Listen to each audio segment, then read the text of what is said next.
Hello students, तो आप लोग कैसे हो। मैं नंदलाल आप लोगों के बीच उपस्थित हूँ। यूपी वाले सर के इस चैनल में आप लोगों का स्वागत है। तो स्टूडेंट्स, मैं प्रतिशत के दूसरे वीडियो में पुनः आ चुका हूँ आप लोग के सामने। आप लोग को जो प्रतिशत का भूत है उतारने के लिए पुनः मैं दूसरे वीडियो में उपस्थित हुआ हूँ। यह प्रतिशत के जो दूसरा पार्ट है, जो पहला पार्ट हमारे प्रतिशत का नहीं देखे हैं वो हमारे डिस्क्रिप्शन बॉक्स में इसका लिंक है, जाकर देख सकते हैं। तो जो व्यूअर्स हमारे चैनल पे पहली बार आए हैं वो हमारे चैनल को सब्सक्राइब कर लें, बेल आइकन क्लिक करके नोटिफिकेशन ऑन कर लें ताकि वीडियो आप लोग के पास कंटिन्यू पहुंचता रहे, आप लोग वीडियो से वंचित ना हो। तो चलिए स्टार्ट करते हैं। पहला क्वेश्चन जो लिया हूँ कि यदि ए की आय बी की आय से 10% अधिक है तो बी की आय ए की आय से कितने % कम होगा। इसमें कह रहा है कि दो व्यक्ति हैं, ए है और एक बी है। तो कह रहे हैं कि जो ए की आय है ये बी से 10% अधिक है। मान लीजिए कि बी की आय 100 है तो ए की आय बी की आय से 10% अधिक होगा, तो ये हो जाएगा 110।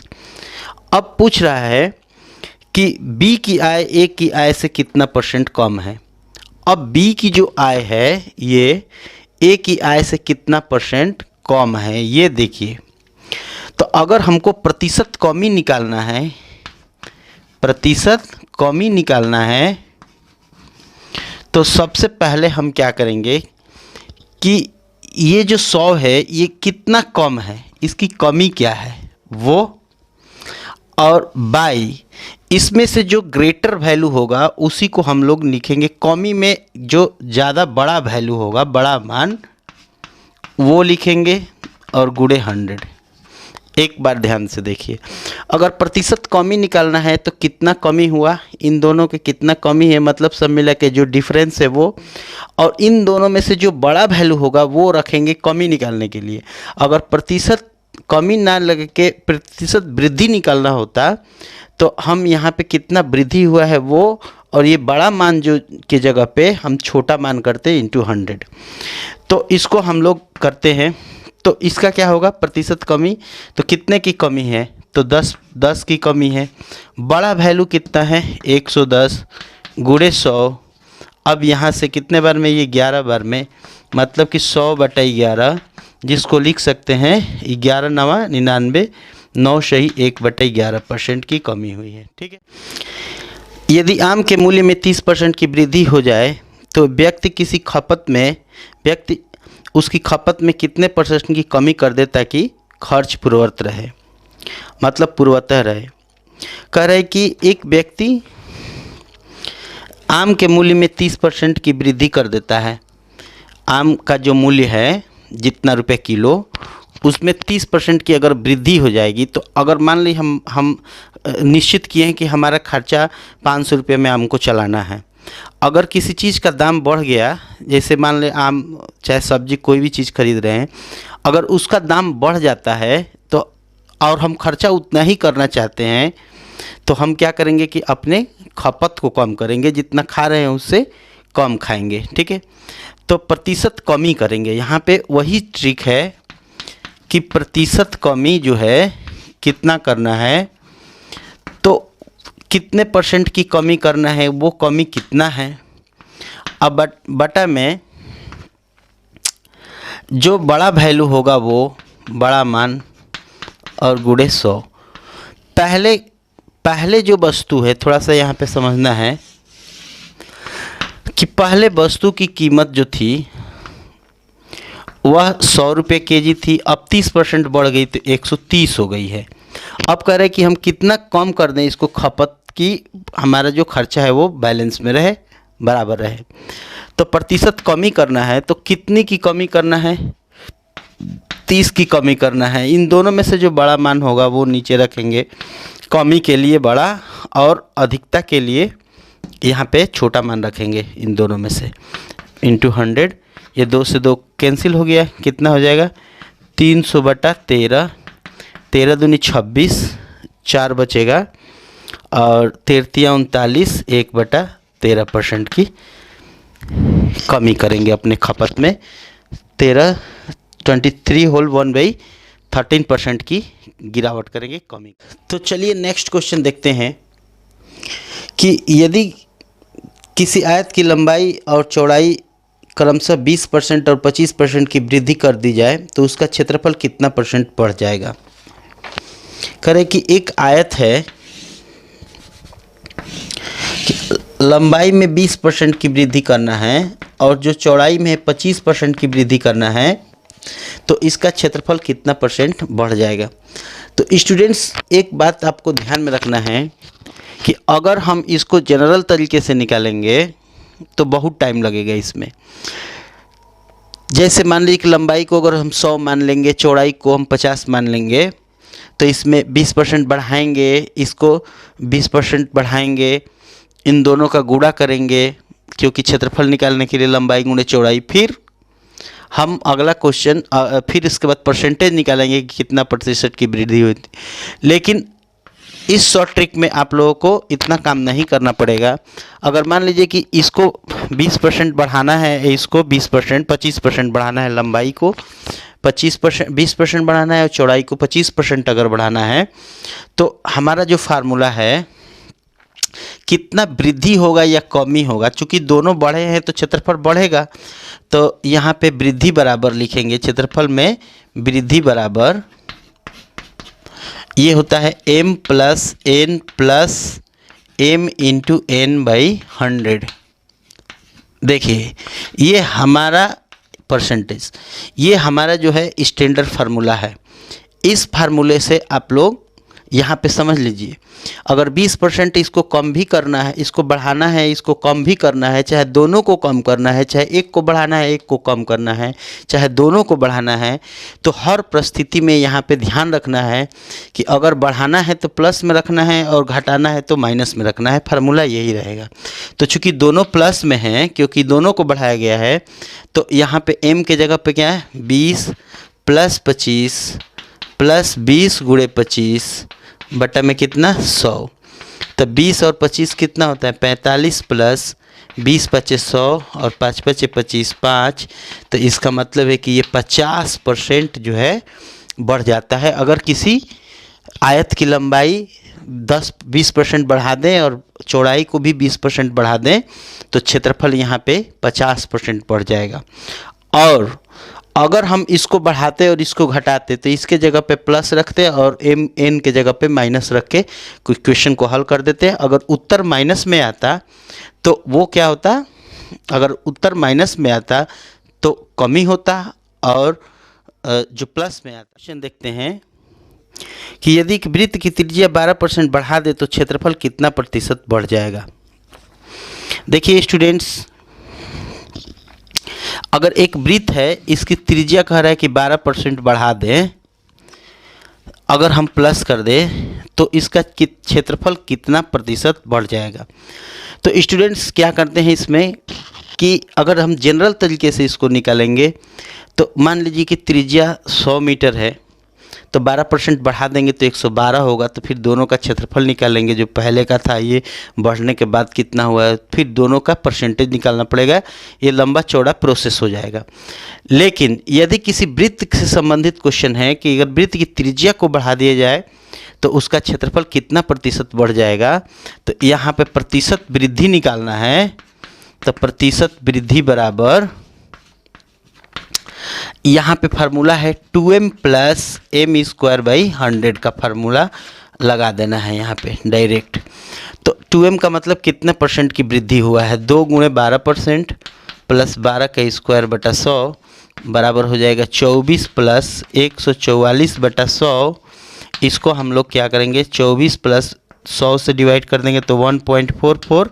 तो 24 × 1 = 25.44% की वृद्धि होगी। यदि ये हमको फार्मूला याद है कि अगर किसी वृत्त की क्षेत्रफल त्रिज्या में अगर 12%, 25%, 20% की वृद्धि कर दे तो 2m + m²/100% का फार्मूला लगा के उसको आसानी से निकाल पाएंगे। बहुत ही बेहतरीन क्वेश्चन है ये। चलिए नेक्स्ट क्वेश्चन देखते हैं।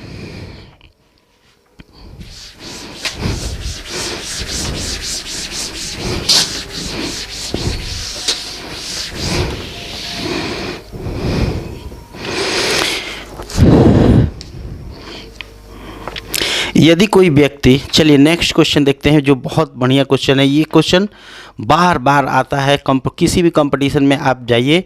ये पूरे वीडियो दोनों, अभी एक सीरीज और बनाऊंगा, 3 सीरीज में रहेगा ये। अगर परसेंटेज के तीनों वीडियो आप देख के जा रहे हैं तो पक्का है कि उसी में से क्वेश्चन आना है, इससे हट के कोई क्वेश्चन नहीं आएगा।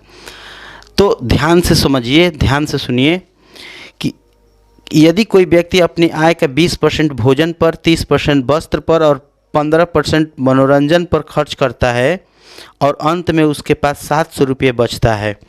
देखिए यहाँ पे वो भोजन पर कितना खर्च किया है, भोजन पर 20% का खर्च किया है, वस्त्र पर कितना परसेंट का खर्च किया है, वस्त्र पर खर्च किया है 30% का। इसके बाद मनोरंजन पर खर्च किया है वो कितना परसेंट, 15%। और उसके पास जो पैसा बचा हुआ है वो 700 रुपये बचा हुआ है। देखिए स्टूडेंट्स, जब अलग अलग तरीके से कोई चीज़ व्यय होता है, पैसा जो आय है वो अलग अलग मद में जाता है, तो सबसे पहले हम देखेंगे कि कैसे कैसे वो खर्च किया है। तो जो भी पैसा कमा के लाया है उसका 20% भोजन पर, 30% वस्त्र पर, मनोरंजन पर 15% और खर्च करने के बाद उसके पास 700 रुपये बचे हुए हैं। ठीक है, तो उसका अब पूछ रहा है कि उसका आय क्या था, स्टार्टिंग में जो पैसा कमा के लाया था वो कितने रुपए कमा के लाया था। बहुत इंपॉर्टेंट क्वेश्चन है। तो ऐसे क्वेश्चन में जब उसकी आय निकालना है, कुल आय बराबर, तो इसमें हम क्या करेंगे, 100/100 minus m plus n plus l into R. ये वाला शॉर्टकट लगा के इसको हम आसानी से निकाल पाएंगे। देखिए 100/100 minus m plus n plus l, जो भी चीज़ें इसमें खर्च किया है कंटिन्यूअस, वो यहाँ पे m plus n plus l जो भी है, और उसके बाद जो रिमाइंडर बचा है, जितने पैसे बचे हैं, वो r के जगह पे पुट अप करके इसका डायरेक्ट वैल्यू निकाल लेंगे। तो ये हो जाएगा आपका कितना, 100, और 100 माइनस कितना कितना है, 20 प्लस 30 प्लस 15 और गुणे रिमाइंडर है उसका 700 रुपया। तो ये हो गया 100, 20 30 50, अब 50 और 15 65, 100 में से 65 घटा दिए, कितना हो गया, 35 गुणे 700, 35 दूनी 70, 20। इसके बाद है तो स्टूडेंट्स उसके पास जो है 2000 रुपये वो कमा कर लाया था। अब चाहेंगे तो इस क्वेश्चन है, कह रहे कि रमन अपनी आय का 20% भोजन पर, शेष का 25% वस्त्र पर, शेष का 10% यातायात पर खर्च करने के बाद भी 5400 रुपये बचत करता है। तो उसकी मासिक आय क्या है। इसके पहले वाले क्वेश्चन और इस क्वेश्चन में अंतर ये है कि वो 20% 10% अलग अलग मद में खर्च करता था। यहाँ पे खर्च करने के बाद जो शेष पैसा बचा है उस पैसे का फिर नेक्स्ट, जैसे यहाँ पे भोजन पे वो कितना खर्च करता है, भोजन पर खर्च करता है 20%, शेष का वस्त्र पे खर्च करता है वो कितना परसेंट, 25%, और यातायात पर वो खर्च करता है कितना परसेंट, 10%, और उसके पास शेष जो पैसा बचता है वो 5400 रुपये बचता है। तो स्टूडेंट्स इस प्रश्न में और पिछले प्रश्न में यही अंतर है कि ये जो जैसे पैसा खर्च कर दिया, भोजन पे 20% खर्च कर दिया, तो अब खर्च करने के बाद जो पैसा बचा है उसका 25% खर्च करेगा, फिर जो पैसा बचा है उसका 10% इसमें खर्च करेगा, और शेष पैसा उसके पास इतना बचा है। इसके पहले वाले क्वेश्चन में डायरेक्ट था कि भोजन पर इतना, वस्त्र पर इतना, जो भी था मद वो डायरेक्ट निकलता था, और यहाँ पे शेष का कह दिया है ना, तो इसलिए क्वेश्चन में डिफरेंसेस हैं। दोनों क्वेश्चन को आप लोग एक जगह रख के देखिएगा कि दोनों प्रश्नों में डिफरेंसेस क्या है। तो ये शेष के लिए है। तो ऐसे क्वेश्चन में जो आय निकलता है, शेष जब प्रश्न पूछता है शेष पे, तो ये हम क्या करेंगे कि 100/100 minus M into 100/100 minus N into 100/100 minus L. अब यहाँ पे जो एम, एन और एल है वह जो है जो यहाँ पे 100/m माइनस 100 माइनस एम है, और तो एम एन एल है जो शेष का है, ये तीनों परसेंटेज। तो इसमें क्या करते हैं कि 100/100 माइनस, पहला क्वेश्चन कितना है 20%, 100/100 माइनस कितना है 25%, और 100/100 माइनस 10%, और इंटू आर। देखिए यहाँ पे छूट गया रिमाइंडर, आर होना चाहिए। कितना पैसा बचा है, तो 100 और बटा 100 में से ये कितना हो जाएगा 80, ये कितना है 100, 100 बटा कितना 75, और ये हो गया 100 बटा 90, गुणे रिमाइंडर हो गया 5400 रुपये। ठीक है, तो अब क्या करेंगे कि 5400 में ये जो 2 है ये दोनों से कैंसिल कर देंगे। ठीक है, इसके बाद 9 से 9 छक्का 54, 6 बार में ये कैंसिल हो जाएगा। यहाँ कटा लीजिएगा आप लोग, 25 दिया 75, 25 चौके 100, 3 से ये 2 बार में कट गया, 2 से ये 8 4 बार में कट गया, और 4 से 4 ये कैंसिल हो गया, 100 बचा है और ये 100 बचा है। तो इसका आंसर होगा 100 गुणे 100, आप कटा लीजिएगा बढ़िया से समझ के, 10,000 रुपये उसकी कमाई थी। ठीक है, अब जो अगला क्वेश्चन है वह इसके पिछले वाले क्वेश्चन का बाप है। ये बहुत ही डेंजरस है। इसमें कह रहा है कि एक व्यक्ति अपनी आय का 1/5 भाग पत्नी को देता है, शेष जो बचा है उसका 2/7 भाग अब बड़े बेटे को देता है, फिर तथा शेष का जो बचा हुआ है उसके बाद देने के बाद 1/4 भाग अपने छोटे बेटे को देने के बाद उसके पास 900 रुपये बचता है। तो वो पत्नी को कितना दिया है, पत्नी को दिया है 1/5 भाग। अच्छा, बड़े बेटे को कितना दिया है,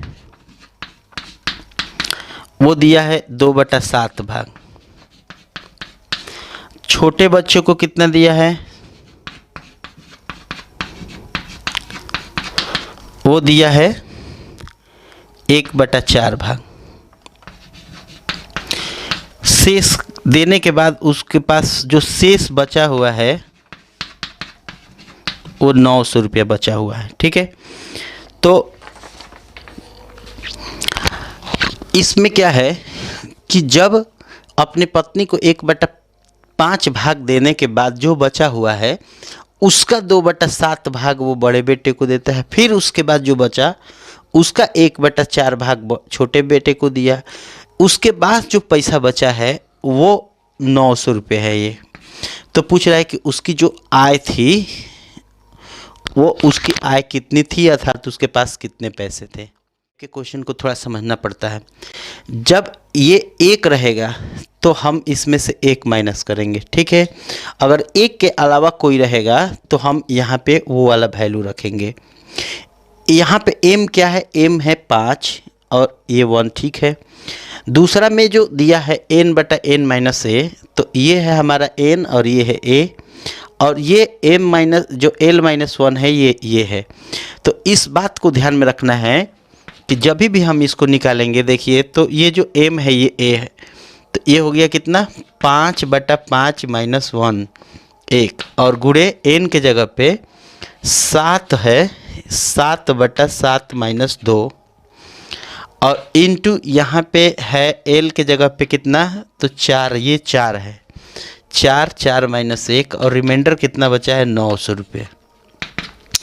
ऐसे क्वेश्चन में हमें ये जो वैल्यू दिया है इसी में से इसको घटाना है और नीचे लिखना है, और ये वैल्यू ऊपर लिखेंगे। मतलब कि m/m-1 नीचे, n/n-2 नीचे, l/l-1 नीचे, अब इंटू रिमाइंडर। तो ये हो गया कितना 5/4, 7/5, 4/3 गुणे 900। 5 से 5 कैंसिल, 4 से 4 कैंसिल, 3 के टेबल में ये 300, 3 साथ 2100 रुपया उसका इनकम था। ठीक है, तो इसी तरह से इन्फॉर्मेटिव वीडियो देखने के लिए हमारे चैनल को सब्सक्राइब करें, लाइक करें।